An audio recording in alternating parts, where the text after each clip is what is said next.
Back with a new season of Last Seen, a podcast about the stolen bodies of Harvard and the gray market for human remains. Find out what happened, who did this, and why. Listen to the new season of Last Seen wherever you get your podcasts. It's here and now.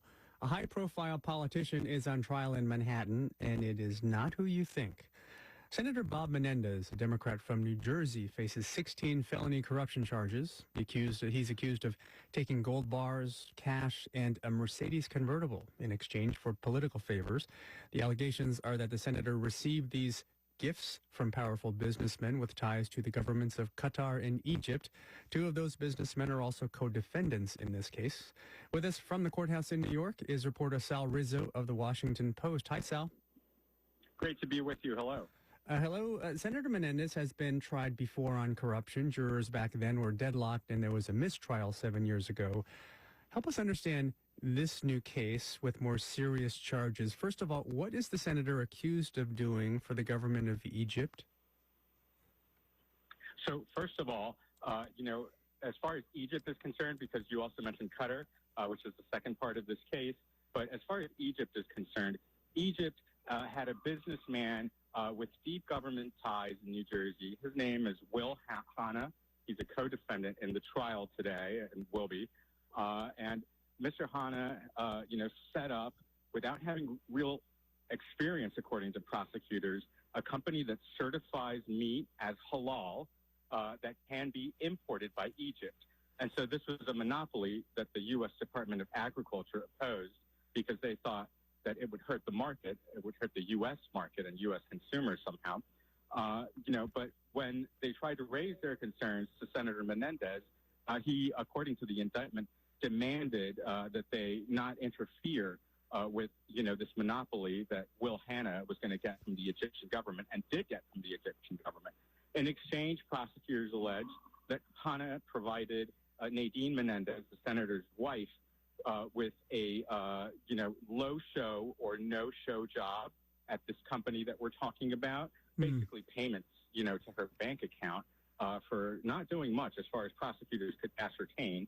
We'll see, once the defense starts speaking a little bit more, about, the facts that they know, what kind of, job that actually was.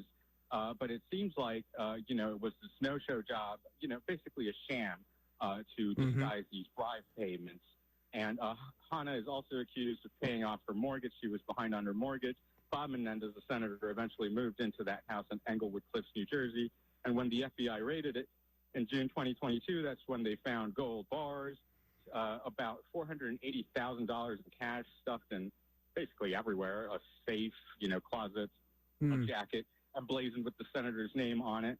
And so the charges specifically, it's an 18-count indictment, but Bob Menendez faces only 16 of those. That's not to say that it's chump change. He faces 222 years in prison if he's sentenced consecutively on the maximum for all charges. And which Sal, wouldn't be, but that gives you an idea. Yeah, Sal, thank you. It's very complicated, so thank you for laying out so many of the details. Just briefly, as far as accusations that the senator is accused of securing a deal with the royal family of Qatar, tell us briefly about that. The other co-defendant is Fred Davies. He's a real estate developer in New Jersey, and he was seeking an investment from a Qatari investment fund with ties to the royal family and the government of that state, that nation. And so what happened is, as Davies was trying to, for lack of a better expression, grease the wheels to get this deal done, he called on Senator Menendez to intercede with him with this Qatari royal, a member of the Qatari royal family who was not named in the indictment, but is described as someone who managed the state fund. And so Menendez at one point, I think the prosecution alleges that he did a little bit less for Qatar than for Egypt, but he still sent out supportive statements, public statements in support of Qatar. And he, according to the indictment, texted this member of the Qatari royal family at one point, telling him, I understand you're meeting with Fred Davies, and that you have a deal in the works, and I hope that you can resolve it favorably. Which is kind of putting your thumb on the scale there. Understand. Yes, we should note the senator has pleaded not guilty. And, as far as the cash he's accused of taking, he has said it's a habit of his going back to his family's past as refugees from Cuba to keep a lot of cash in the house. broadly, what is the main defense Menendez lawyers will bring? That will be one line of defense. They've already previewed that. He asserts that many people in communist Cuba had their funds raided, and therefore they kept their large amounts of cash at home, or were sort of educated to. Another line of defense that we might see is Nadine Menendez is sort of a central character in this indictment, and you're right, the indictment is just a set of allegations. Nothing has been proven in court yet, and all the defendants have pleaded not guilty, except for one, Jose Uribe, a businessman who was also accused of bribing the senator, and has admitted in court that he bought a Mercedes-Benz convertible for Nadine Menendez and made monthly payments on that. We should note, lots to check in on in the course of this. We should note that Nadine Menendez is being tried separately. Sal Rizzo is covering this complicated case, reporter with the Washington Post. Sal, thanks very much. Thank you. Here Now is a production of NPR and WBUR. I'm Scott Tong in Washington, D.C. And I'm Deepa Fernandez in Alameda, California. There's more news ahead. It's Here and Now.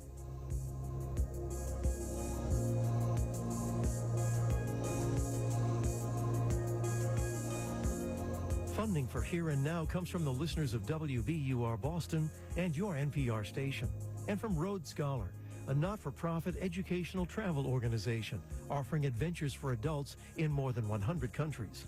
Learn more at roadscholar.org/explore. On the next Fresh Air.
To the Roanoke County Board of Supervisors meeting for May 14, 2024.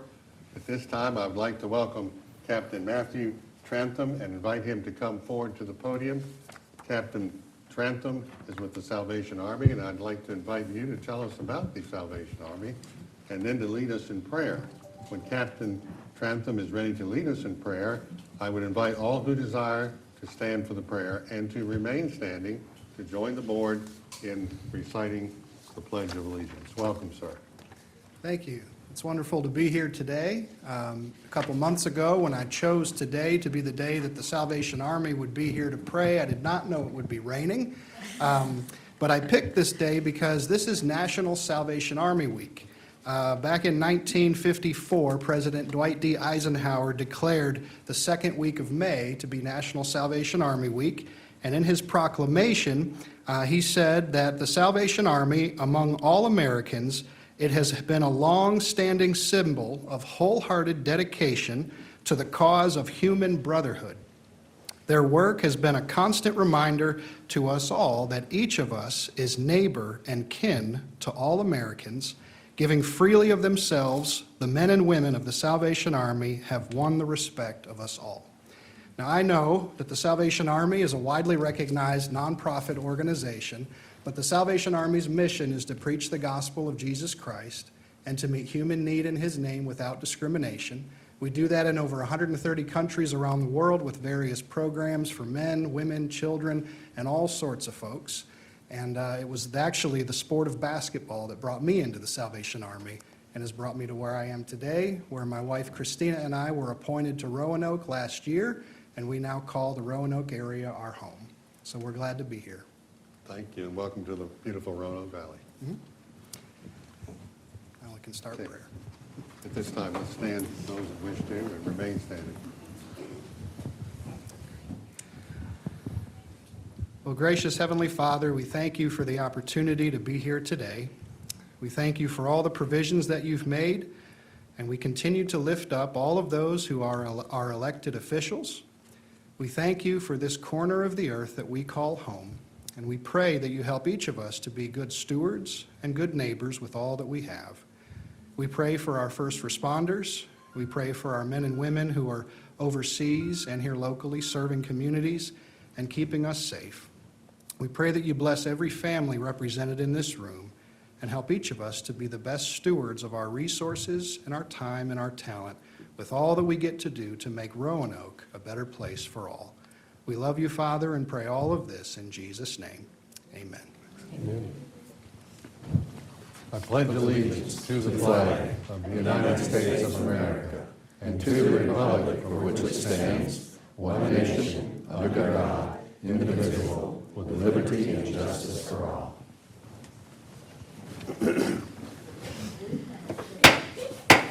Good afternoon. Welcome to our meeting for May 14th, 2024. Regular meetings are held on the second and fourth Tuesday at 3 p.m. Public hearings are held at 7 p.m. on the fourth Tuesday of each month. Deviations from this schedule will be announced. The meetings are broadcast live on RVTV 3, Channel 3, and will be rebroadcast on Thursday at 7 p.m. and on Sunday from 10 a.m. till 5 p.m. Board of Supervisors meetings can also be viewed online through Roanoke County's website at roanokecountyva.gov. Individuals who require assistance or special arrangements to participate or to attend Board of Supervisors meetings should contact the clerk of the board at 540-772-2005 at least 48 hours in advance. Please turn all cell phones off or place them on silent. Item A, opening ceremonies, roll call. Will the clerk please call the roll?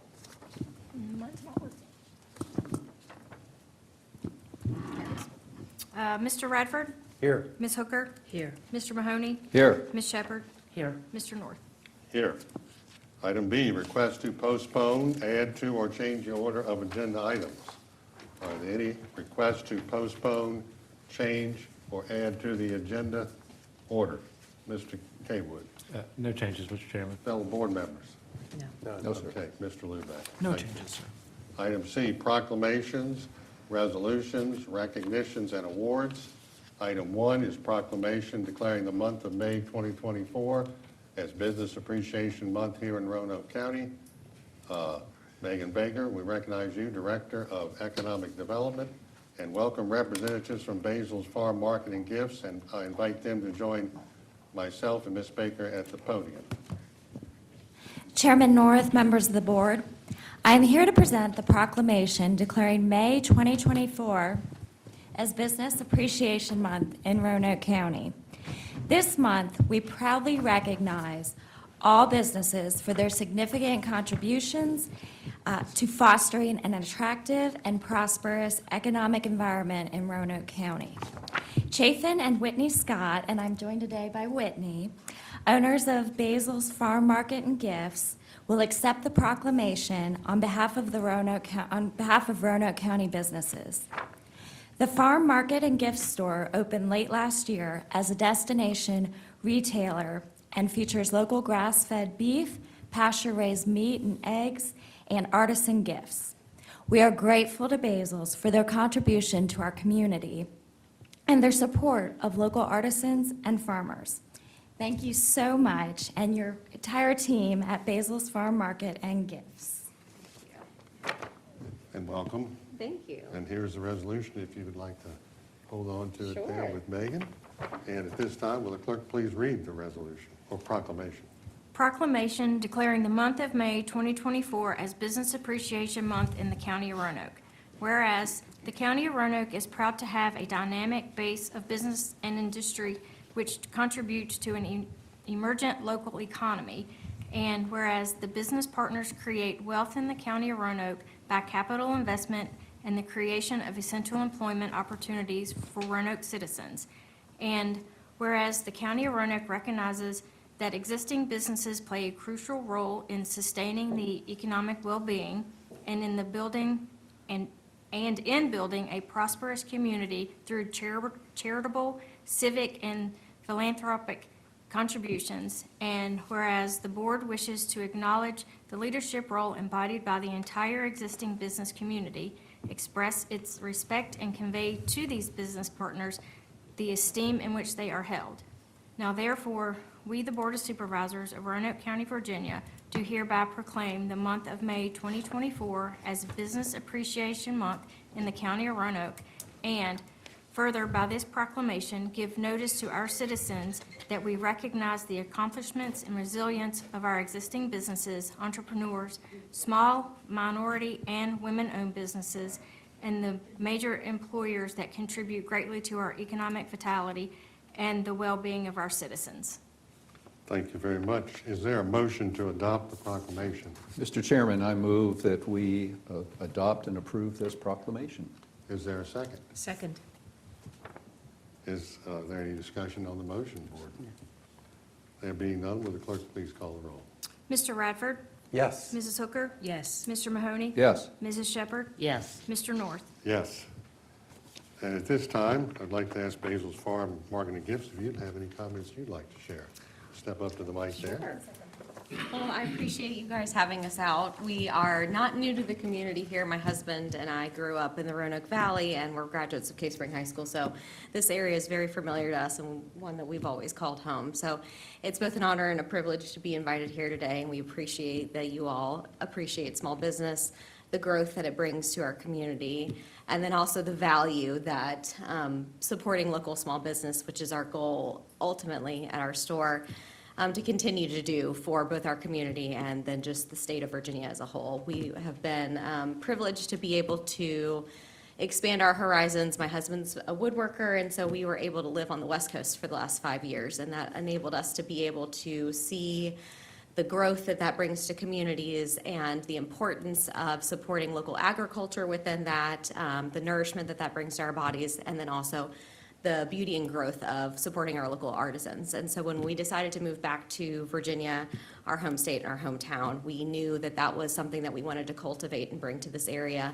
as this area continues to grow. So we were very excited to open this business and be able to bring it to our community. And I'm proud to say that we have now over 100 small businesses that we support that are in the Virginia area, as well as our local farmers. So we encourage you guys to come out. Thank you for this opportunity and for this honor. Thank you. Fellow board members, any comments? Mr. Yeah, Radford? and thank you so much for representing, two of us are small business owners, Ms. Shepherd and myself, so we believe in local economy and the small businesses. But more importantly, my wife is buying local beef and chicken now, so Great. we're definitely on that tear right now. So, but thank you again for coming today. Thank you. Anyone else? I applaud your courage to you and your husband starting a new small business. These are very challenging economic times, but I applaud your courage. Thank you. Thank you very much. Anyone else? Just Ms. a Hooker? real quick comment saying, welcome back. Welcome home. We're glad you chose to come back to Virginia and to this, lovely valley. And I suspect that what you're providing the community is really well received, and it sounds like it is. So I'll look forward to visiting. Thank you. Thank you. All I can say is welcome back and thank you. As a small business owner, I know how tough it is to get started and keep it going. So keep up the good work. Thank you. And soon we'll be celebrating the 250th anniversary of our country. Isn't that County. correct, Ms. Handlin? Who participates on that committee for the Commonwealth of Virginia, representing Roanoke County. And when the ship came over years ago and everybody got off of it, that was the first beginning of small businesses eventually, especially in Williamsburg and Jamestown.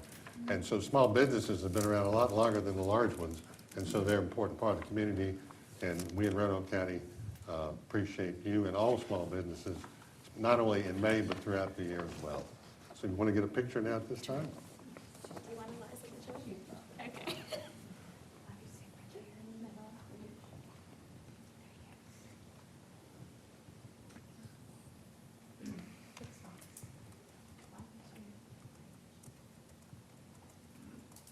Thank you. Congratulations. Thank you both. I appreciate it. Thank you.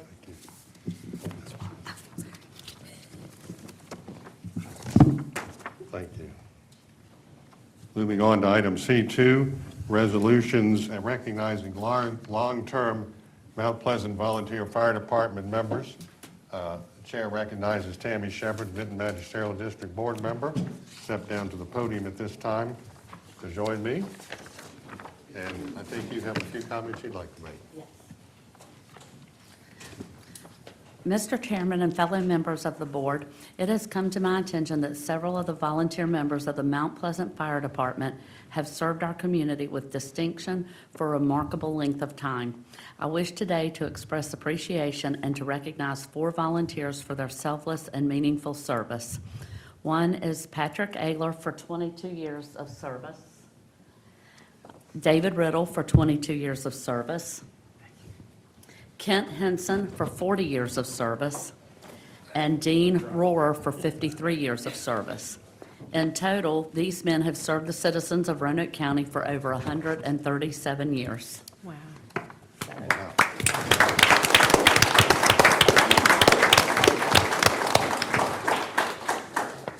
Congratulations. Thank you. And I thought I worked 39 years in the railroad was a mark, but you guys beat me by a long shot. Congratulations, each one of you. At this time, we've got some resolutions, and will the clerk please read each of the 4 resolutions of appreciation? The first one is for Patrick Ayler. Resolution congratulating Patrick Ayler with the Mount Pleasant Volunteer Fire Department for his 22 years of service to the Mount Pleasant community. Whereas serving as a volunteer in Roanoke County is an integral part of Roanoke County's combination fire department. And whereas Patrick Ayler has represented his fire department and community with great character, pride, and honor, he is a true asset to Roanoke County and the Mount Pleasant Volunteer Fire Department. And whereas during Patrick Ayler's time as a firefighter, he also spent 19 years as an EMTB, and whereas Patrick Ayler received the award for the most calls ran from 2003 to 2006 for 4 consecutive years. And whereas Patrick Ayler was promoted to lieutenant in 2008, promoted to captain in 2012, and promoted to assistant chief in 2016. And whereas Patrick Ayler has been an active life member with the Mount Pleasant Fire Department for the last year. Whereas for a member of Mount Pleasant Volunteer Fire Department to be considered and nominated for a life membership, the member must have performed the duties with such excellence that his finished work was easily recognized as his written signature. It is with true dedication to his brother firefighters, his dedication to the fire department, and his dedication to the community that he volunteers to serve in a life-threatening environment constantly without desire of reward. These sacrifices allow him to stand by himself as a very special person. Those chosen for life membership shall stand even farther apart from the others because of their years of dedication, and they shall be looked upon as the guides for others to use as they channel their fire careers. Now therefore be it resolved that the Board of Supervisors of Roanoke County expresses its deepest appreciation and the appreciation of the citizens of Roanoke County to Patrick Ayler for his dedicated service to the Mount Pleasant community and Roanoke County. Further, the Board of Supervisors does express its best wishes for continued success in the future. Okay, thank you. We'll get a picture here in a moment, but we've got some more resolutions. Who's the next on the list? Mr. Henson. Mr. Henson. Okay. Resolution congratulating Kent Henson with the Mount Pleasant Volunteer Fire Department for his 20 years of service to the Mount Pleasant community and a combined total 40 years of fire and rescue service. Whereas serving as a volunteer in Roanoke County is an integral part of Roanoke County's combination fire department. And whereas Kent Henson started with Vinton First Aid Crew in 1984 and served there for approximately 10 years. Kent joined the Vinton Fire Department for a few years. Kent then came back to the Mount Pleasant Fire Department for a while before moving to Blue Ridge and running with their fire department. Kent returned to Mount Pleasant Fire Department in November of 2004. And whereas Kent Henson was an active member running numerous significant calls during his tour of duty, such as the Flood of 85 call responses, the Clearview Manor fire the next night, the MCI at ITT, the Green Ridge Fire, along with an untold number of EMS, fire calls, wrecks, etc. And whereas Kent Henson wrote a training program on LDH manifolds which was used across the county. And whereas Kent Henson taught at approximately 30 fire academies in Roanoke County, Elliston, Bedford, and Franklin County. And whereas Kent Henson is an adjunct instructor with VDFP, teaching, testing, and monitoring other instructors from Danville to Highland County. And whereas during Kent Henson's time, he held every office except captain, chaplain, and treasurer at MPVFD, and is currently Chief Emeritus and Department President. And whereas Kent Henson has represented his fire department and community with great character, pride, and honor. He is a true asset to Roanoke County and the Mount Pleasant Volunteer Fire Department. Now, therefore, be it resolved that the Board of Supervisors of Roanoke County expresses its deepest appreciation and the appreciation of the citizens of Roanoke County to Kent Henson for his dedicated service to the Mount Pleasant community in Roanoke County. And further, the Board of Supervisors does express its best wishes for continued success in the future. Thank you very much. Congratulations. We'll give you a chance to speak and get a picture in a moment. Who's next? Mr. Riddle? Next David is Riddle. David Riddle.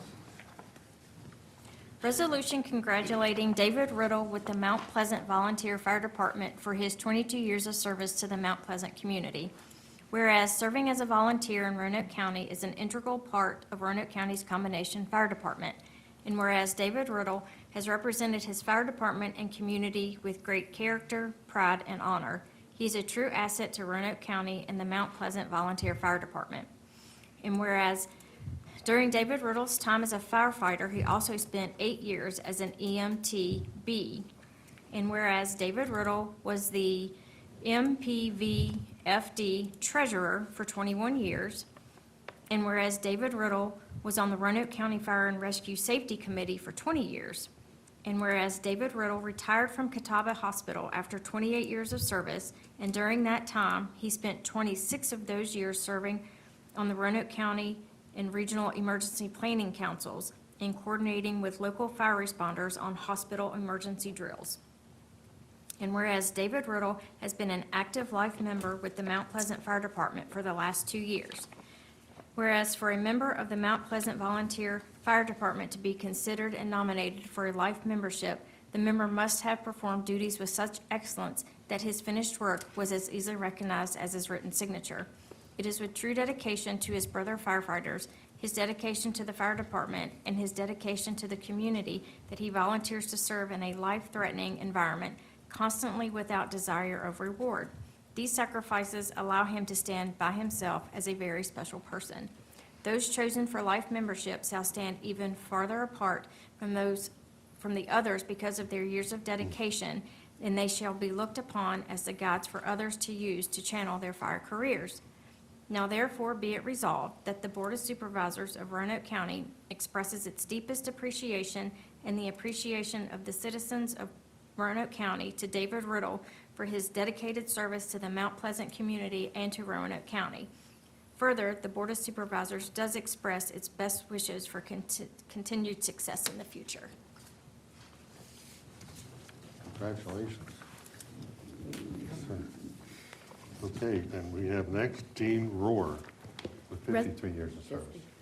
Resolution congratulating Dean Rohr with the Mount Pleasant Volunteer Fire Department for his 53 years of service to the Mount Pleasant community. Whereas serving as a volunteer in Roanoke County is an integral part of Roanoke County's combination fire department.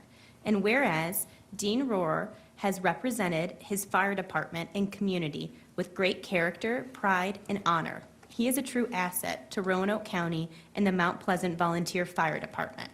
And whereas during Dean Rohr's time, he rose to the rank of lieutenant, where he'd held that position for approximately 8 years. And whereas after Dean Rohr stopped running calls, he continued to assist the fire department as president for approximately 20 years. And whereas, after Dean Rohrer retired from the position of president, he was voted on as an inactive fire ground active social life member and has been a life member for over 2 years and counting. And whereas, for a member of Mount Pleasant Volunteer Fire Department to be considered and nominated for a life membership, the member must have performed the duties with such excellence that his finished work was as easily recognized as his written signature. It is with true dedication to his brother firefighters, his dedication to the fire department, and his dedication to the community that he volunteers to serve in a life-threatening environment consistently without desire of reward. These sacrifices allow him to stand by himself as a very special person. Those chosen for life membership shall stand even farther apart from the others because of their years of dedication, and they shall be looked upon as the guides for others to use to channel their fire careers.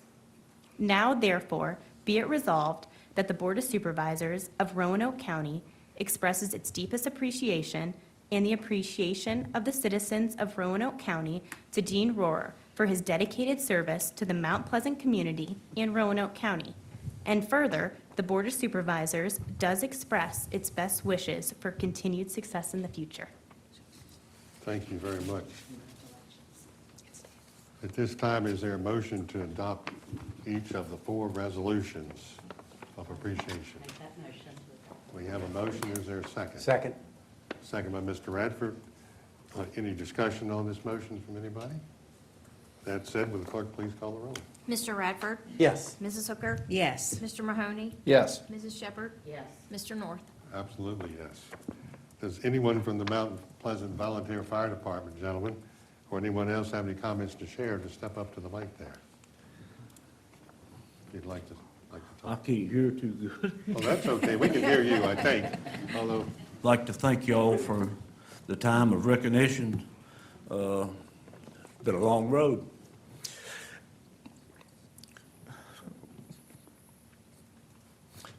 We just lost one of our members. Came in the same time I did.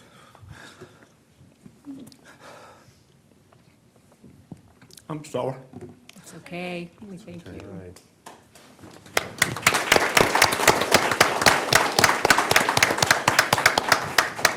anyone else, gentlemen?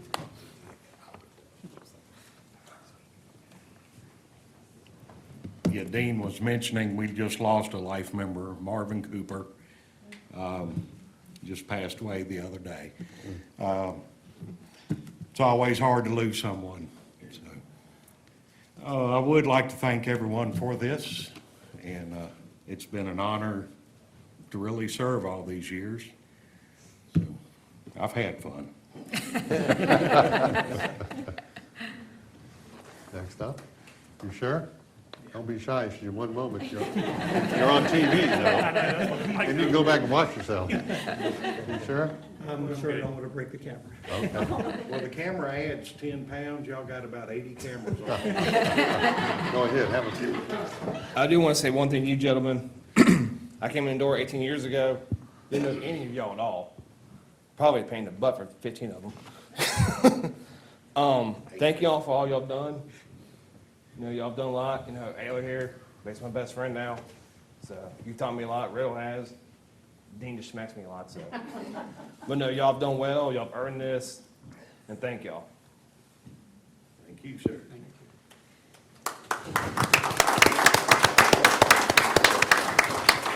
Any members of the board wish to have a comment? Yeah, you know, you came in here, really didn't know you, but Patrick, Kent, David, and Dean, it is so a pleasure to have you here today. It's an honor. That's a long time for serving as a volunteer. And, you know, I bet the people that you've helped, there's a big applause for the people you've helped in the county on calls where they needed your assistance. So thank you, brothers. Just Godspeed. Absolutely. Ms. Hooker? So just a quick comment. I don't know how you adequately say thank you to these men that have served all these years and literally saved lives in our community, and such an incredible service. And we just so appreciate you and what you've done for our community. So we applaud you, we thank you, and Godspeed. Just thank you. You know, words are often inadequate to express, I think, the depth of commitment, and we want to thank you, and I know the members of the community thank you. And there were many sacrifices I know that you had to do, both for your family and your friends, to do what you did as volunteers. And so again, words are inadequate, but thank you very much. Ms. Shepherd. All I can say is having a dad that retired from Roanoke City Fire Department after a lot of years, I have a little taste of what y'all could live. And all I can say is thank you. No one knows the hours you put in, the risks you take, and the best I can say is thank you. So, Thank you. congratulations. And I'll just finish up with this. You know, in today's world, volunteering is not as probably as populous or as many people as it used to be, and especially in fire and rescue. And volunteering in anything a day, people don't seem to have as much time, but to those that volunteer, you get a innate feeling of proudness serving your community, and you can never put a price on that. And I just want to thank each and every one of you for what you've done, and I hope that others follow in your footsteps, because fire and rescue at one time in Roanoke County had more volunteers than it did career people, and so you all play an important role every day when you volunteer, and we appreciate it in Roanoke County, and I personally appreciate your volunteerism. Thank you. Let's get over here and get a picture, if you don't mind.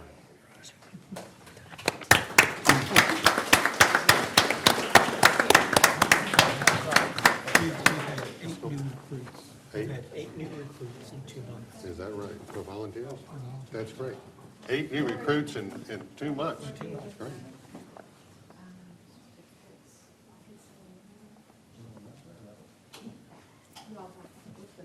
That way, things behind you.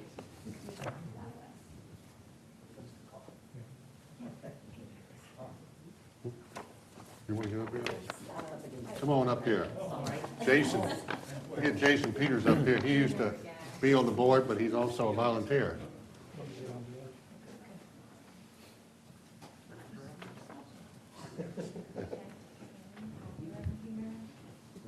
If there's not enough room, I can step out.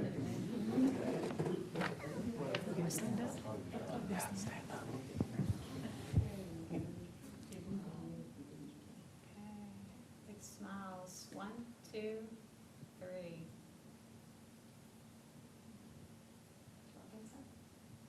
Yes, ma'am. Okay, thank you. Thank you. Yeah. Thank you, gentlemen. What's that? I hope you don't mind, we're going to slip. Thank you. Oh, that's fine. That's okay. Yes, thank you for coming over. Appreciate your service, Yeah, truly, you we guys do. coming on, he said. Yes. the last Thank you time. so much. We're the only volunteer organization left on our half of the county. Yeah, Thank you. Thank you. good deal. Thank you so much for all your service. We so appreciate you. Oh, what'd you do to your wrist? Ooh. Did you break it or just sprain it? It's sprained pretty bad. I don't know if everyone heard or not, but they just had 8 new volunteers recruited in the last 2 months. So Great. Exceptional. a great rescue squad over there at Mount Pleasant. Moving on, the agenda, item D, are briefings. The first one is briefing by Jeremy Holmes, Executive Director of the Roanoke Valley Allegheny Regional Commission, also known as the RVARC. And we want to recognize and welcome Jeremy Holmes. I'm sure you have some good news to tell us. Well, I hope so. Good. I think I do. Well, Chair North, members of the Board of Supervisors, I appreciate the opportunity to address you this afternoon and provide an update, our annual update on activities at the Regional Commission in general and some of the specific projects that we've tackled in the last year that have had a direct impact on Roanoke County. I always like to start with a little bit of refresher, I hope most folks are familiar with what the Regional Commission is and what we do. But as a little bit of a refresher, we are designated by the state, we are directed by the Code of Virginia to be the regional convener around issues of greater than local significance. So our job is to help our member governments build efficient programs, solve regional problems, look at concerns that cross their borders that your neighbors share, and help build efficient, cost-effective programs and solutions to those challenges. So a lot of what we do, as I think many of you know, is transportation. About half of the work we do at the Regional Commission is based around urban and rural transportation. We do a lot of work in economic development, increasingly in housing, and as I'll talk about in a moment, even the regional challenge of the opioid epidemic. So a lot of these things, our goal is to help you work with your neighbors and come up with solutions that address these problems collectively and hopefully save you and the taxpayers money in doing that. I've used the word we a lot. I do believe that we have a very talented professional staff at the Regional Commission. But when I say we, I really mean you. I mean our boards and our councils of our local government members are what makes the Regional Commission work. Your participation, engagement, requests for projects and questions are why we exist, and without your engagement, we would not be as successful as we are. So I always like to take a moment, recognize Mr. North and Mr. Radford, Mr. Mahoney for participating both in the Regional Commission and in our comprehensive economic development strategy. We take a lot of your time, and we are glad when you sit at that table and help us work with your neighbors and make decisions. And we appreciate you being there. And again, we would not be successful without your participation. I'm going to talk as briefly as I can just about 3 specific program areas that will help you get a sense of the breadth of work that happens at the Regional Commission. The first I want to talk about is the Roanoke Valley Collective Response. This is a program that started in 2018 as an all-volunteer collection of healthcare professionals, of nonprofit leaders, of individual citizens, of House of Delegates members who are all working on how we address as a region the issue of addiction and recovery. That program came under the Regional Commission in 2021 with some funding from the city of Roanoke. And at that point, its scope extended to all of the localities within the Regional Commission and how we can all work together to address that pretty significant challenge for our region. We do that through that program in a couple of ways. One of the most direct ways is through engagement with the Virginia Opioid Abatement Authority. We worked with them as they stood up. We have provided assistance and continue to provide assistance in project development to seek those funds, both in potential projects that local governments may fund through your direct allocation, but probably more importantly, in how we can help multiple governments access the cooperative grant programs, which require 2 or more governments to work together to access those funds. And that's about 33% of the VOA's funding pool. So that's a significant amount of resources that we can provide assistance in bringing to this region. One of the other areas, a project we're currently undertaking as an example, we're currently working with Virginia Tech on updating our regional asset mapping. And what that is when we started, that project started in 2018, they looked at who's doing work in this area, who's doing recovery housing or doing workforce training. Do they have enough resources? Are they underutilized? And they did that project for primarily kind of the urban core of Roanoke. But now we are revisiting that with our entire service area, so Franklin County, Roanoke Valley, up to the Allegheny Highlands. So with Virginia Tech help, we're updating those assets with those same questions. What's under-resourced, what's underutilized, but now with more of an idea of how can we help make sure that all of our communities across the region have the resources so folks can access services in their communities. In other words, we don't necessarily want someone to have to come down from Covington to access a service in the Roanoke Valley if we can find a way to help keep that service in the community where they live. So that asset mapping project will be something that will complement really well the work we're doing at the OAA to make sure that we have resources to fund those kinds of programs. So that is an ongoing effort, and we also exist just to answer technical assistance. We have some of the smartest brains in the valley working on this issue that are part of that program, and we're excited to be able to host that within the Regional Commission and address this significant regional issue. Second area, I'm going to jump to transportation from the opioid challenge. Mr. North, as chair of the TPO, is intimately familiar, maybe too much, maybe he doesn't want to hear any more about this today, about our transportation issues. And specifically, I want to highlight the work we did last year with the Commonwealth Transportation Board and the Smart Scale process. And essentially what happened is in about October of last year, it came to the TPO and the Commission's attention that the CTB was looking at rules changes in the Smart Scale process that kind of came as a surprise, that would potentially do things like cap the number of projects we could submit, that change the scoring rubric, and change how the state looked at economic development. And in short, there are really deep concerns that intentionally or not, this would take resources out of our region, out of Southwest Virginia, out of Salem District, and put those in Northern Virginia congestion mitigation projects. So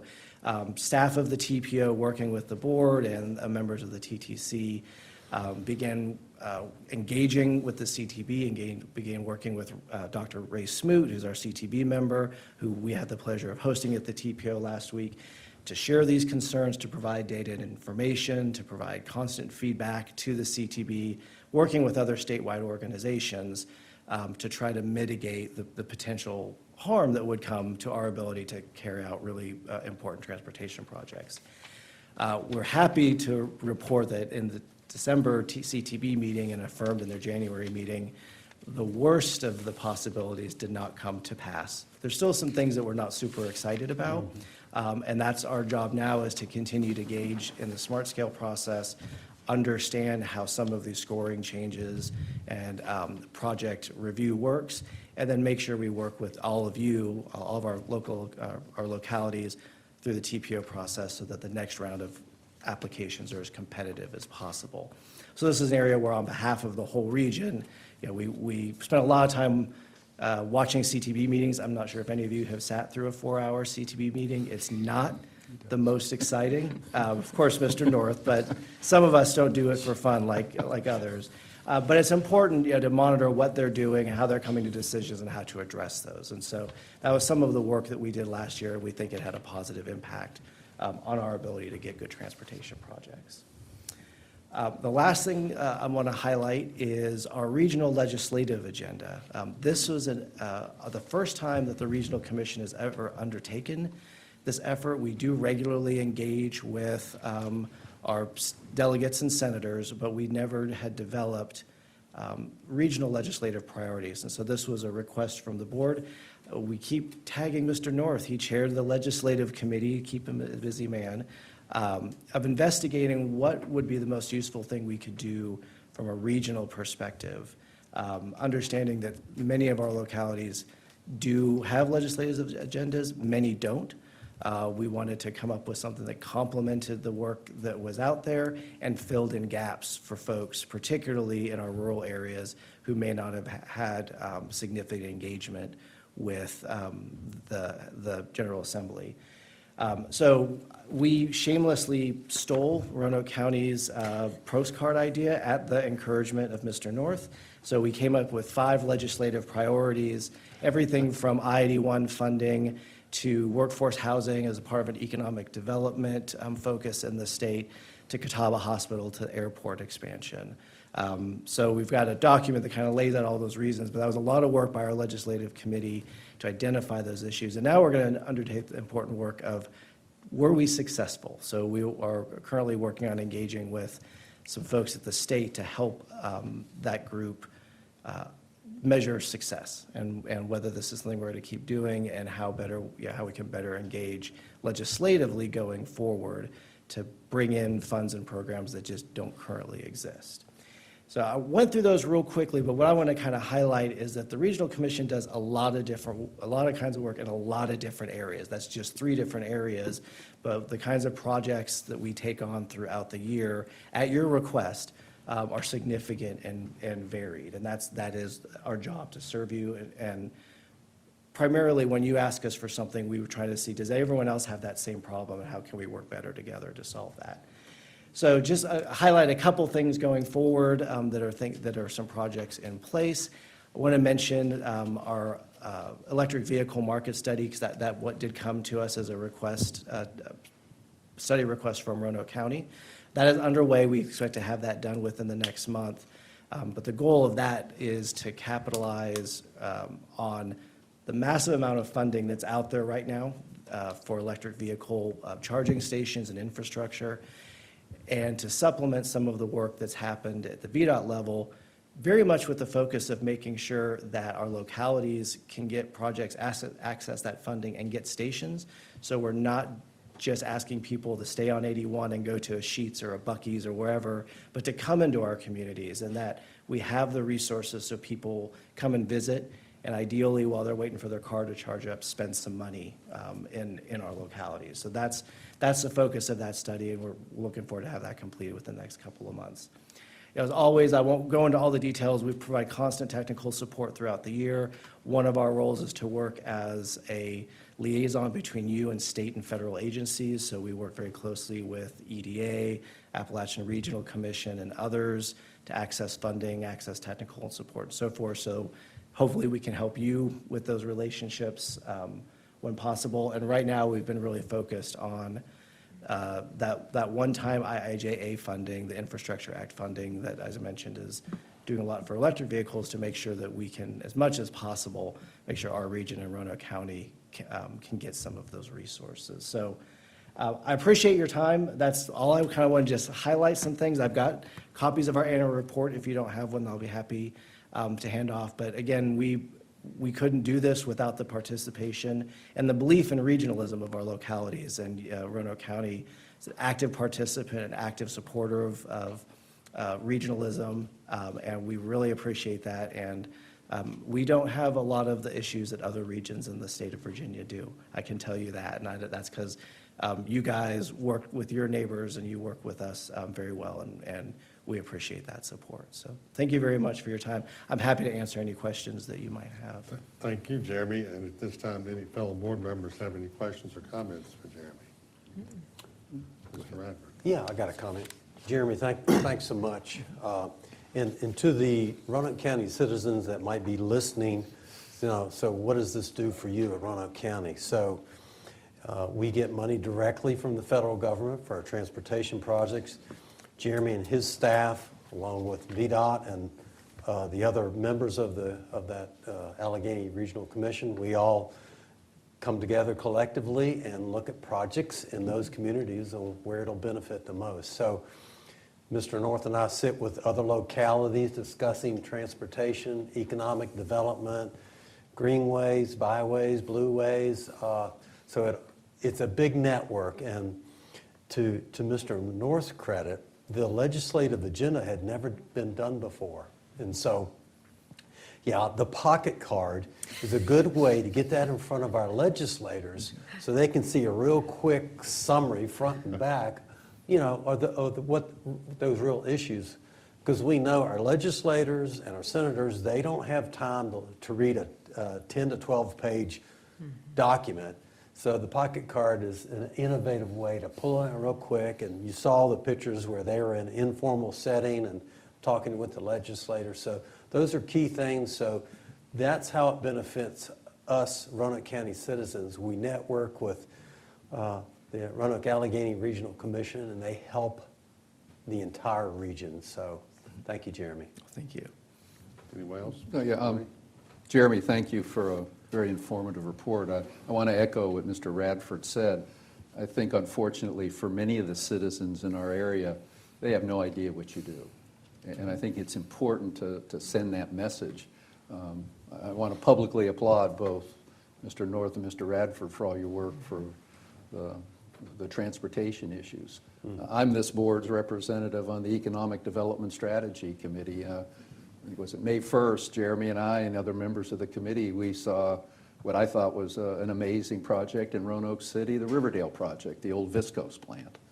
And that's something where you're looking at is it, 100 acres and 1 million square feet of under roof. Now, a lot of those buildings might have to be torn down, but a lot of them, the old factories that were built with solid brick, still standing after, 100 years, you can turn those into apartments or commercial uses or hotels.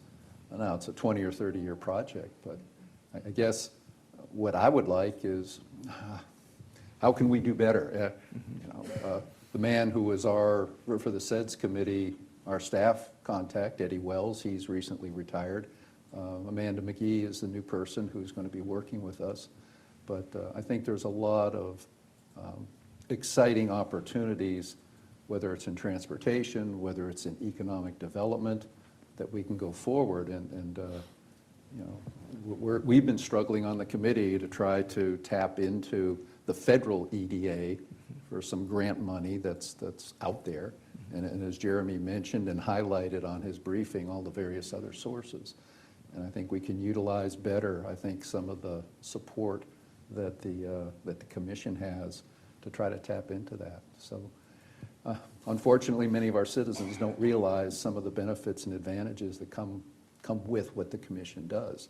But again, I think we have to stress the regional aspect of how this is important to us as a region. And you guys help do it, but thank you. Thank you. Anyone else? If not, Jeremy, thank you for a good presentation. I like your three-pronged approach there to get the message across, and kudos to whoever did that PowerPoint. I know you had a hand in it as well, and some of your staff. And Tori Williams, who focuses on transportation down there, a great member of the team that has come on board from Virginia Tech. And I will tell you this, of the legislative agenda, we know we're going to get one check. We got something, and that was the I-81 fund. We're getting $70 million.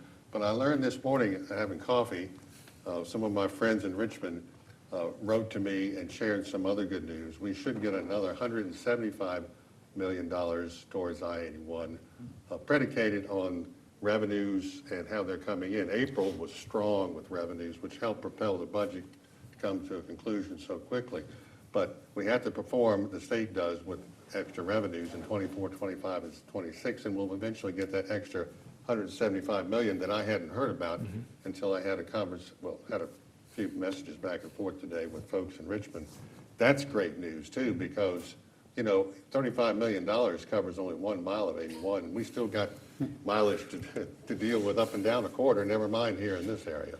So that's good news. So we got 1 out of 5 successes, that's 20%. And so I hope to see maybe 1 or 2 more, and so we'll do the legislative agenda again. But I will share with you something else we learned in talking to other folks who represent us in this region, senators and delegates. We need to start in August. And because they want to start working on bills and whatever, in October, November, and file them early. And so if we're going to do it again, we'll just need to start a little earlier, that's all. Thank you. Learning. Thank you. Anyone else? No? Appreciate everything you do. Thank you. Thank you. And regionalism, we're stronger as a region than we are standing by ourselves. And so when we go to Richmond, we carry that message for the Regional Commission and the TPO. I will emphasize, when we're talking with our federal and state partners, they do look at how do we work together with our neighbors, and that puts us ahead on accessing funding, accessing these grants. People don't want to invest in a region that is infighting and bickering, and we're fortunate that that is not the case here. So that really does put us at a competitive advantage. Absolutely. So, thank you very much. Moving on to item E, under new business, number 1, request to approve the Roanoke Regional Cable Television budget for fiscal year 24-25. Chair recognizes Scott Ramsberg, RVTV 3 Director. Good afternoon, Scott. I expected bagpipes and kilts. I don't know why. Well, he's hooking them up right now, his computer there. Yeah, you got that music for Mr. Mahoney? I didn't come prepared with that, so maybe next year. Next year. Greetings, Chairman North, members of the board. Thank you for allowing me time to update you about Roanoke Valley Television this year as your civic media resource. Much like the media landscape, RVTV has changed significantly over the past several years, and last fall actually marked our 30th year serving Roanoke County. Before I go any further, I'd like to show you a brief reel that calls out some of the highlights of our recent work.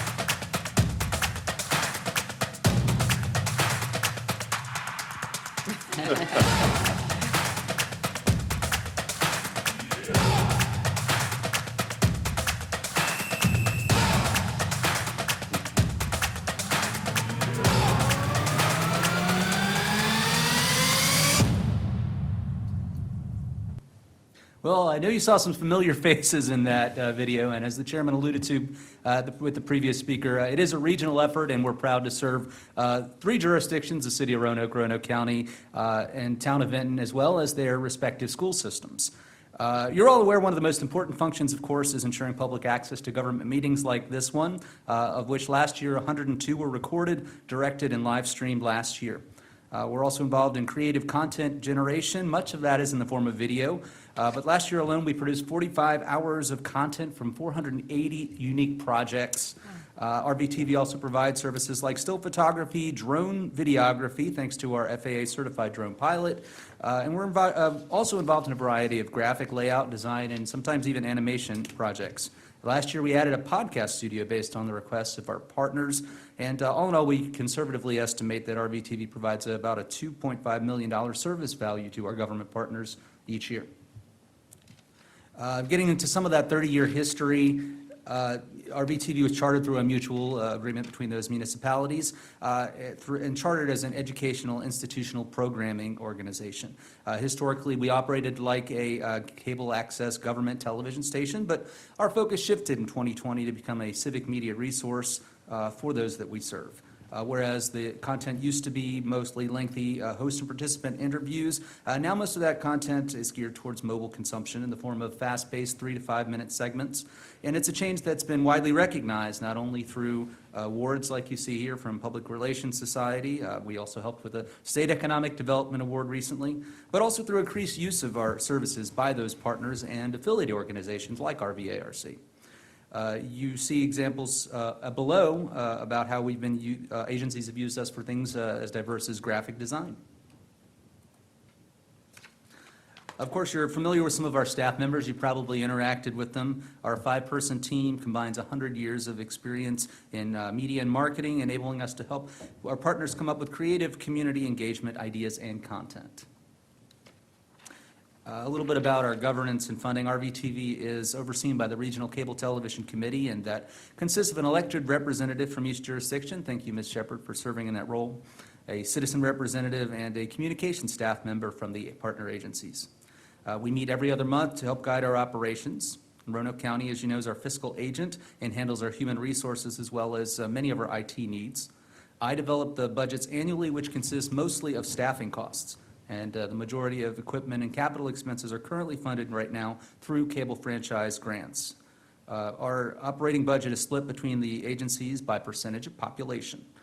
Note that cable fees do not directly offset operating costs, but each locality does receive from the state its share of the 5% Virginia sales and use tax, which includes various communications taxes like cell phones and cable.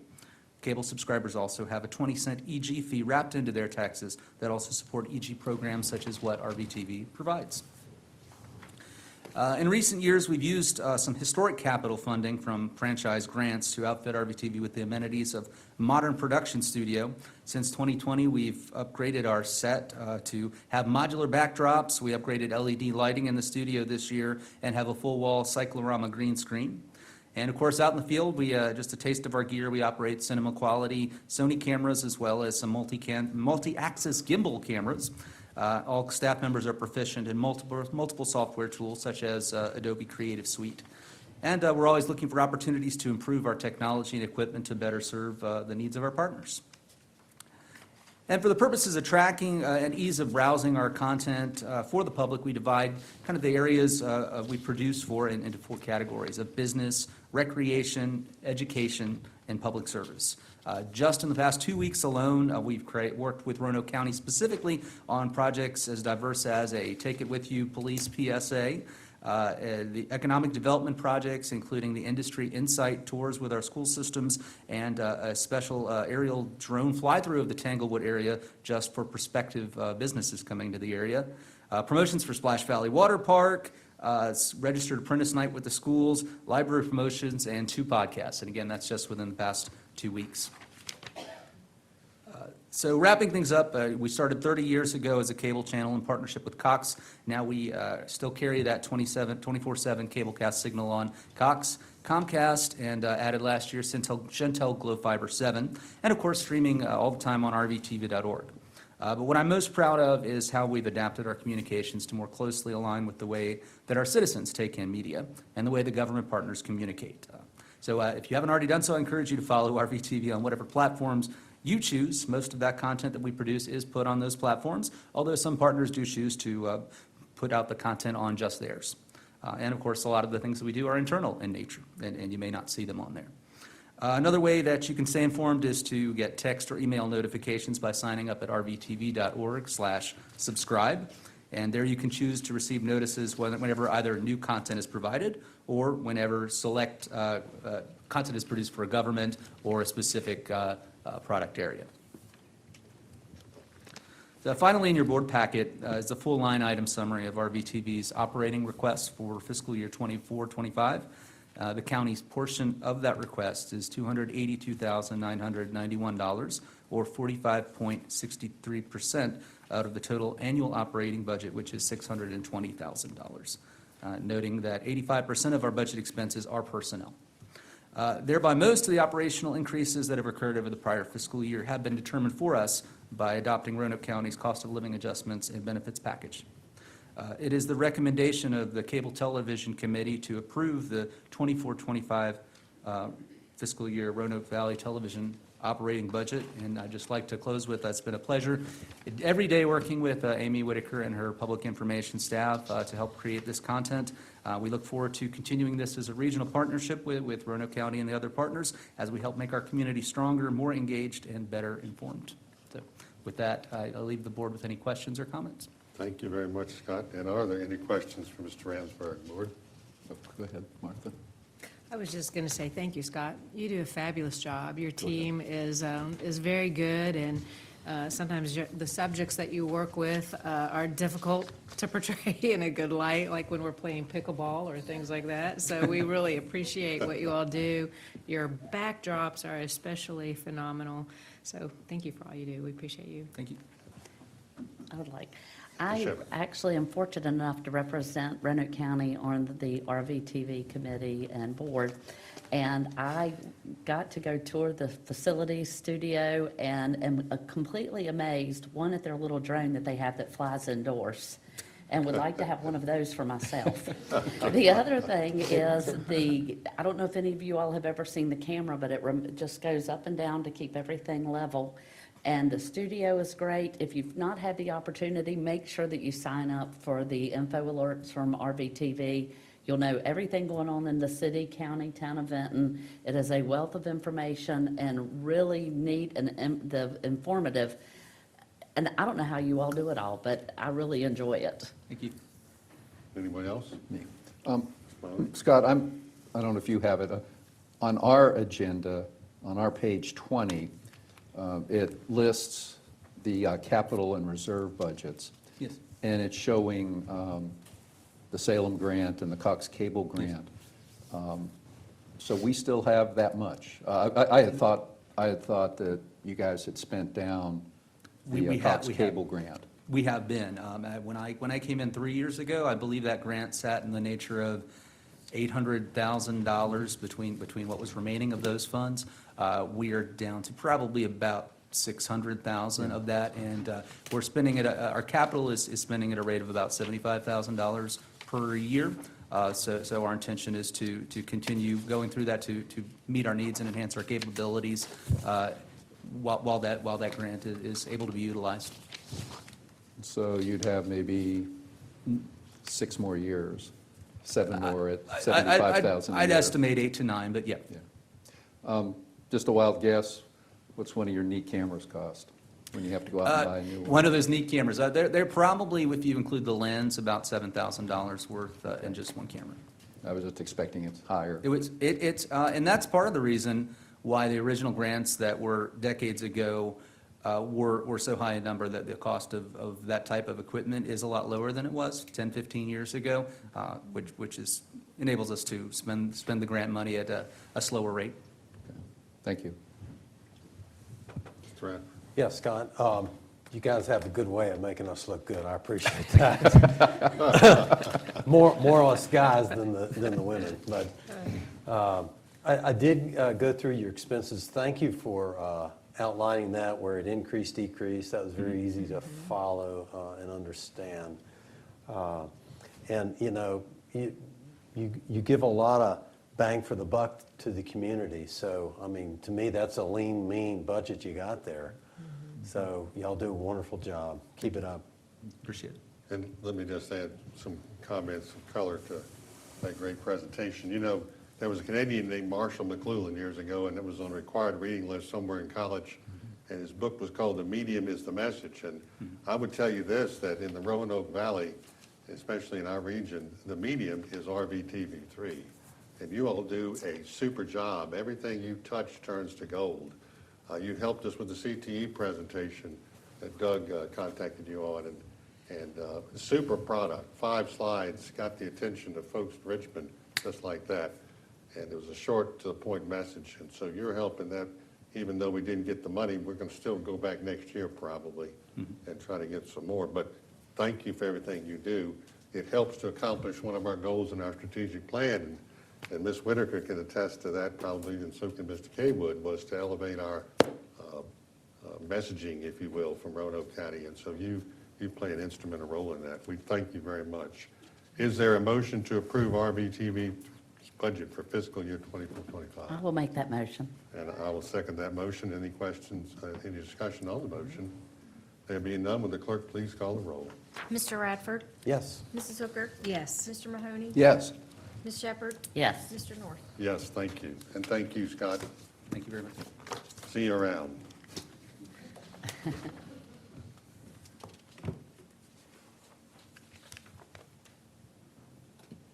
Item F, public hearing.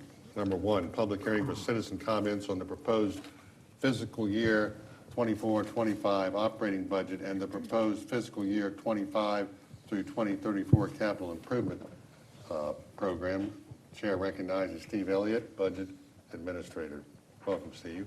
Good afternoon, Mr. Chairman and members of the board. This public hearing is to receive comments on the proposed fiscal year 2024-2025 operating budget and the fiscal year 2025 through 2034 capital improvement program. This is a requirement of state code and was advertised in the Roanoke Times on May 5th. Staff recommends conducting the public hearing to receive citizen comments on the proposed budgets. Okay, thank you very much. Any questions for Mr. Elliott before he leaves the podium? There being none, at this time I will open the public hearing. We appreciate all who've come to address the board today. When your name is called, please come forward and state your name and address prior to sharing your comments. Each person is permitted to speak up to 3 minutes.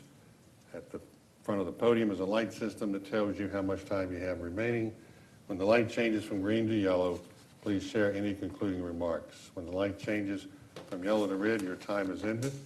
I think we have one request to speak at this time in the public hearing. And would anyone else at this time? Okay, the chair recognizes Angie Chuning. Angie, if you come on up, tell us your name and address for the record and your organization, we appreciate it. Hi, Angie Chuning, Vinton Area Chamber of Commerce. Address is 118 East Lee Avenue, Vinton, Virginia, 24179. Ready? Ready for me? There you go. Go Good ahead. afternoon, Mr. Chairman and members of the board. Thank you for the opportunity to share with you what's happening in our little chamber Benton world and our need for funding from Roanoke County. We understand funding is critical for everyone, but it's especially critical for us to proceed with the expanding efforts of economic development and to encourage business development and revitalization of our downtown area, and to promote those businesses that have already opened. Each year, we continue to increase our membership, making our membership right now at 265. Businesses are calling what seems like daily to join us, to be included in what's happening in Vinton. Although our membership monies help us keep the doors open, we depend on sponsorship money to supplement our expenses of all of our events as well as our day-to-day activities.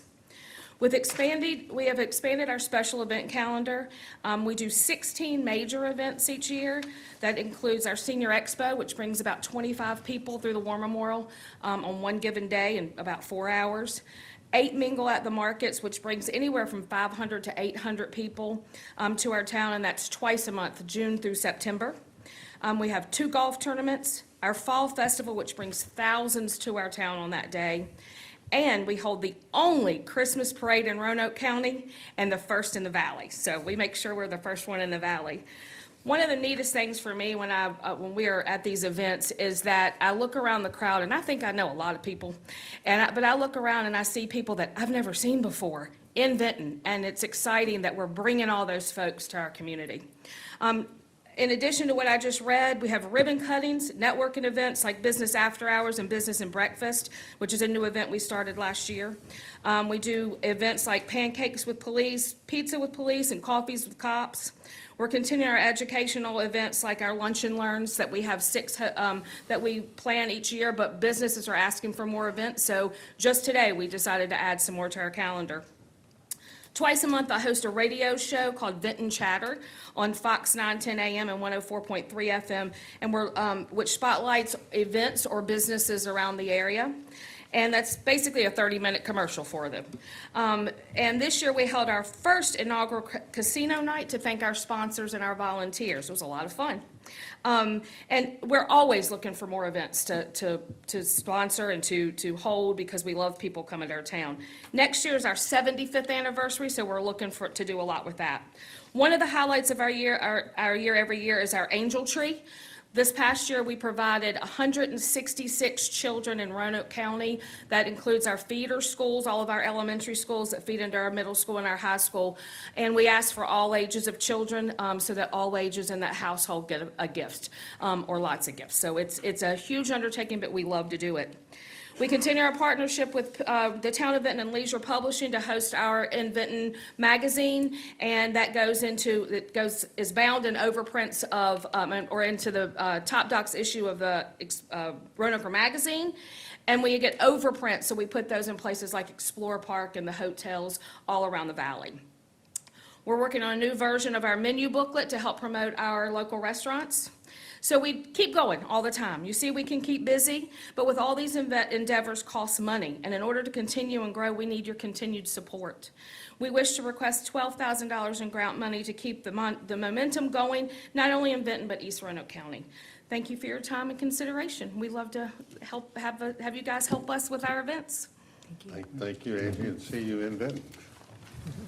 With that said, I think that's the only person we have to speak during the public hearing. We'll close the public hearing, and we'll move on to item G, first reading of ordinances. Ordinances to appropriate funds for fiscal year 24-25 operations budget and approval of the classification pay plan for fiscal year 24-25 for the county of Roanoke, Virginia. Item B, fiscal year 24-25 capital budget for the county of Roanoke, Virginia. We recognize Mr. Steve Elliott again. All right, thank you, sir. This is to conduct the first reading of 2 ordinances to appropriate funds for the fiscal year 2024-2025 County of Roanoke operating and capital budgets, and also approve the County of Roanoke classification and pay plan for fiscal year 2024 through 2025. Due to delays in adopting a state budget, the Roanoke County Public Schools category budget will be presented at a later date.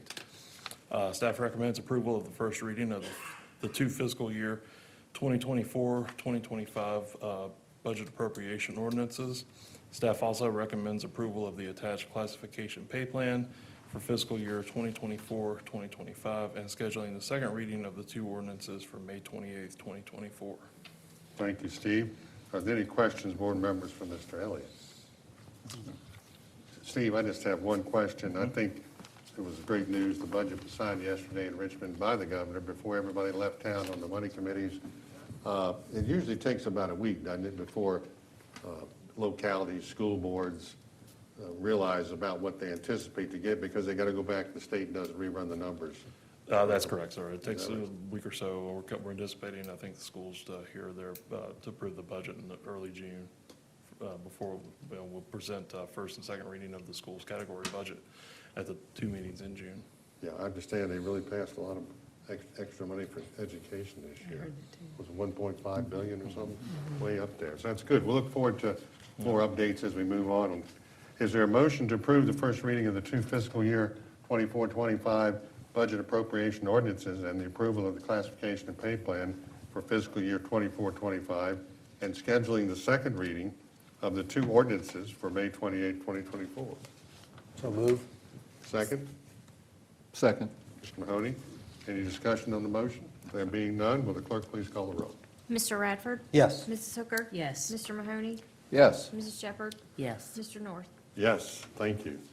Thank you, Steve. Item H, consent agenda. All matters listed on the consent agenda are considered by the board to be routine and will be enacted by one resolution in the form or forms listed below. If discussion is desired, that item will be removed from the consent agenda and will be considered separately.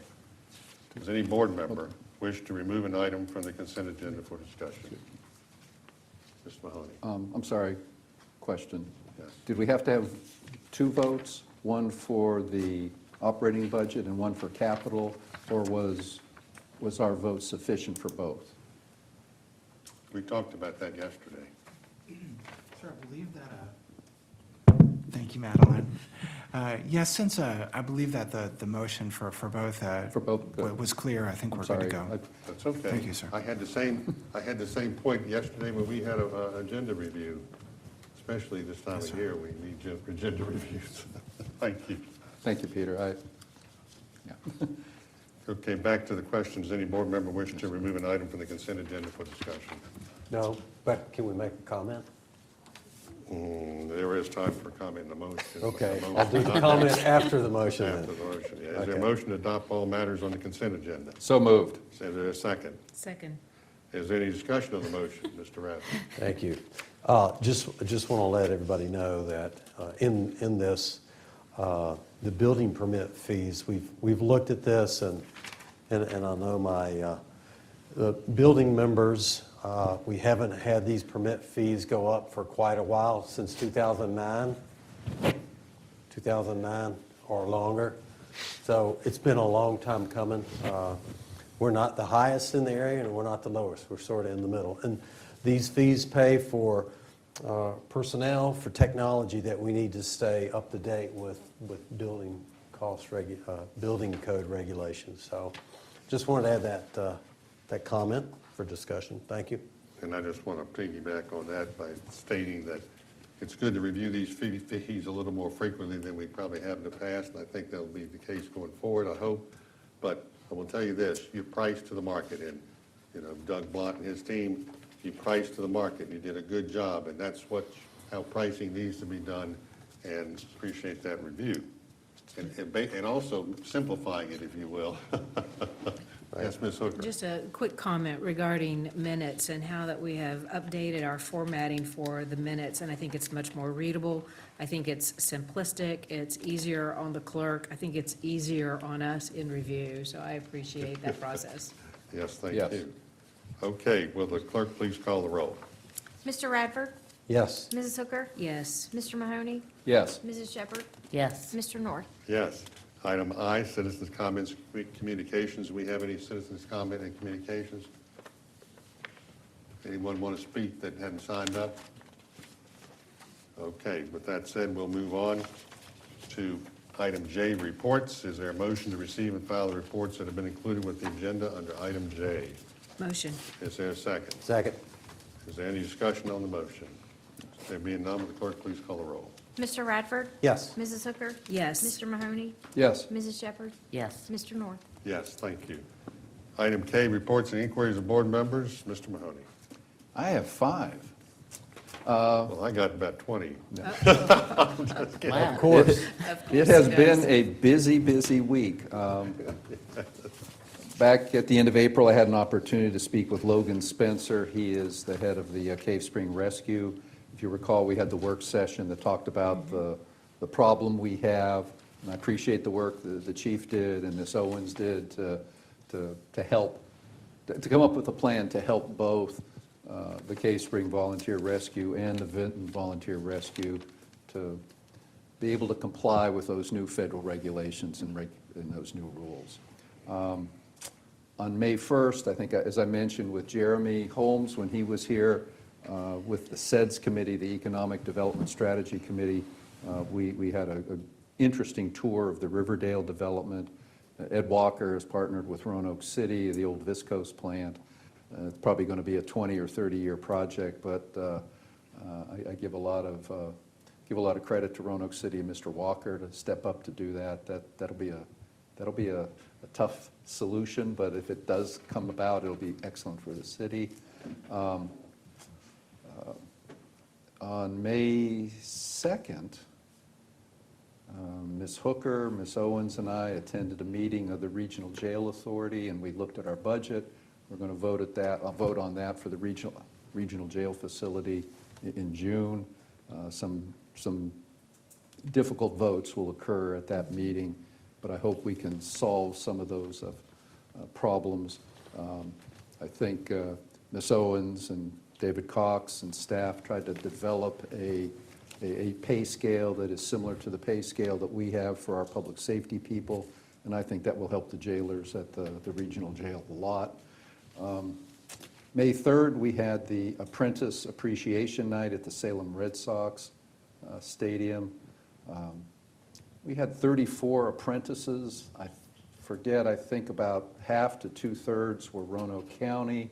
The rest were from Salem, Roanoke City, and Botetourt. We had 15 different companies or organizations that were providing those apprenticeship opportunities. I think that's fantastic. They also recognized the Teacher of the Year, Matt Neal at Hidden Valley High School, Matt Frank from East Salem Elementary, and Jasmine Swain from, I think, Westside Elementary in the city. And they also awarded some scholarships, Ashley Blevins and Connor Kleinwell. Then finally, May 8th, we had in Cave Spring the Business Appreciation event that I think many other board members are participating in. Had an opportunity with Carly and with Joe Zielinski to meet Paul Zhang. He is the owner of the small shopping center where Cast is located. And I want to have an opportunity to meet with him. I think he acquired that shopping center. I can't remember. Carly, can you remember? 2019. And it was just good to meet with a small businessman in our community. He's struggling, but they are being successful. And I want to compliment economic development staff with this initiative this month to try to recognize a lot of our small businesses. So with that, Mr. Chairman, Thank you. your turn. Oh, no, who's next? Oh, no. It's Mr. Radford's turn. Mr. Radford. Thank you. Thank you, Mr. Chair. I've got one item to report to the board and our citizens, Roanoke County, especially in the Windsor Hills District. Last Thursday, I attended an open house that was hosted by our planning department up at the Bent Mountain Community Center. This is the first potential solar array project in Roanoke County to cover about 35 acres. A landowner up there is proposing that with an energy company that will own the panels, and they're real close to the distribution line, so it'll be it's real convenient to get that power from the transformer up to the high capacity overhead line from from AEP. So it was great to walk around. I like those open arenas where we can kind of walk around, look at the maps on the wall, and talk to the staff. It was real helpful. So I guess our challenge in the months and years to come is we need to develop some type of ordinance to handle those land-based solar arrays and the challenges that they have. But what I saw and heard, I think the future looks bright. Go solar. I think it's also our school board members are looking at solar for, facility base, roof base, and so there's a lot to learn. I think we have a work session coming up on June 11th. June 11th? Okay. So maybe there'll be an opportunity for our school board members to get involved with that, to learn about that. But I think it's a new area that we're going to have to be proactive in and learn about it. And, it's a way to get free energy from the sun. So that's all I have, Mr. Chair. Good, thank you, Mr. Radford. Mrs. Shepherd. Well, I spent the last couple of weeks, I was able to tour Cardinal Glass for, I guess it was celebrating Business Month here in Roanoke County. And even though that's been in the Benton area for, I think, 20-plus years at this point, that is the first time I've actually stepped foot inside the property, or to be honest with you, on it since it was McDonald Farm, and I was playing on it years ago. But it was really a neat place to see how the glass is manufactured, what they do. But the thing that I was most impressed with is how clean it was run. The entire warehouse, I think you could have almost eaten off of the floors. It was so nice. The other thing that I have spent a little bit of time at is over in the Mount Pleasant area. I want to thank Ashley King with General Services for getting a recycling bin put in at the Mount Pleasant Library. That was delivered last week on Thursday, and all the citizens seem to be really excited about it. And the other thing is I want to thank Chief Poindexter because they now have scheduled, I'm assuming, additional police presence over in the area, running radar and keeping up with a few items over there. Then one last thing, back to Ashley King, is she sent the trash pickup to clean up some of the roads over there where there were some old tires and mattresses and things that had just been dumped. So thank you all both for getting all that taken care of for them. I'm sure the Mount Pleasant residents are really excited about all of it. And that's all I have for today. Thank you. Good citizen report. Thank you. Ms. Hooker. I just have a couple items, Mr. Chairman. The first one is on April 29th, we had a community meeting with Alexander Boone, and he's going to be bringing forward a new petition for the Edgebrook Park community.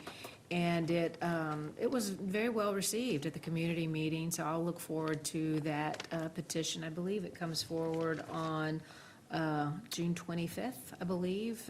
So we'll see that in a month or so.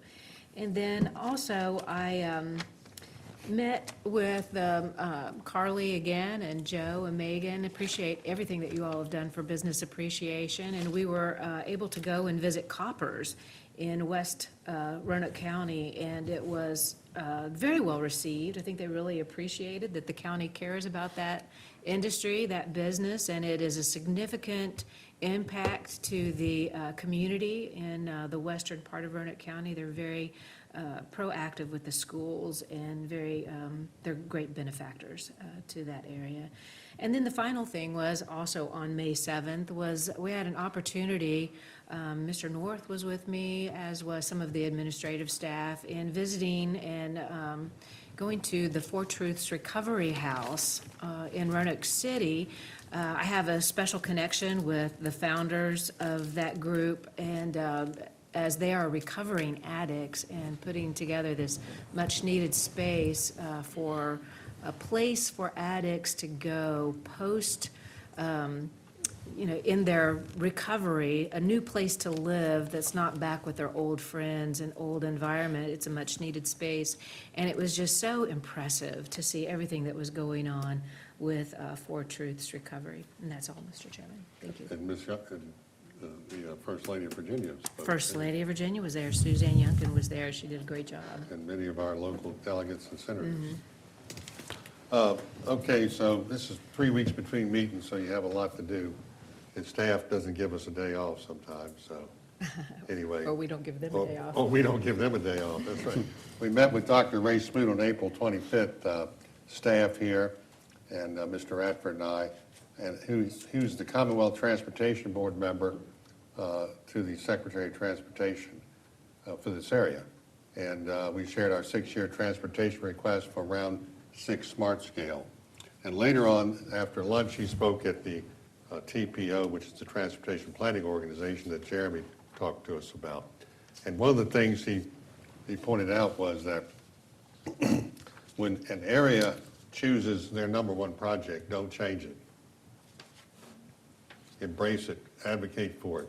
And by having this meeting with Dr. Smoot, he asked staff for some accident data for some of our projects to help justify, because that's what he needs when he's sitting in Richmond in front of the Secretary of Transportation to try to advocate and sell our products or our projects to get funding. That helps, especially when they meet. In fact, they're meeting today and tomorrow, but they meet throughout the year. On April 30th, we worked with economic development and community staff at Hollins with respect to Plantation Road for Business Appreciation Month. Also, later on, I'll tell you about some of those visits. May 3rd and 4th, we attended the Virginia County Board of Directors meeting in Charlottesville, and we discussed the Saturday morning about the 2024 General Assembly bills and what we want to do next year, and other issues to target in 2025. More on that coming. In fact, I shared with the board and Mr. Lubeck the legislative agenda papers that were passed out at that meeting for you all to look through to see what you might want to come up with ideas for next year's agenda for Roanoke County. On May 7th, we addressed the Commonwealth Transportation Board and the State Transportation Secretary, who are here in Salem, and VDOT staff on county priorities for the 6-year plan. County Administrator Kay Wood and I spoke that day, and Megan Cronice attended with us. On May the 8th, we attended Tech Night for annual celebration and awards program, and several Hollins businesses were there. In fact, one of them received an award that Mr. Kay Wood presented, and that was Elbit Systems. Robert Hall was there to receive it, and that was quite an honor. May 13th, we continued discussions with staff on the Hollins Library planning after having put it on hold for a while to look at other options, and so that was an informative call yesterday. We're going to probably meet again in a couple of weeks, and pretty soon maybe that will decide what to bring before the board. And yesterday, I also met with 2 businesses, Carly and Megan from Economic Development. We met at Mike Pendleton's financial business there in Hollins, and went on down the road to a new restaurant, Wing Boss, who's opened a new restaurant. And some of the interesting news you find out when you go to talk to people, you don't call them on the phone, you don't social media, email them, you just go have a conversation. What we learned was Mike Pendleton, while he's got a great office, could use some more space.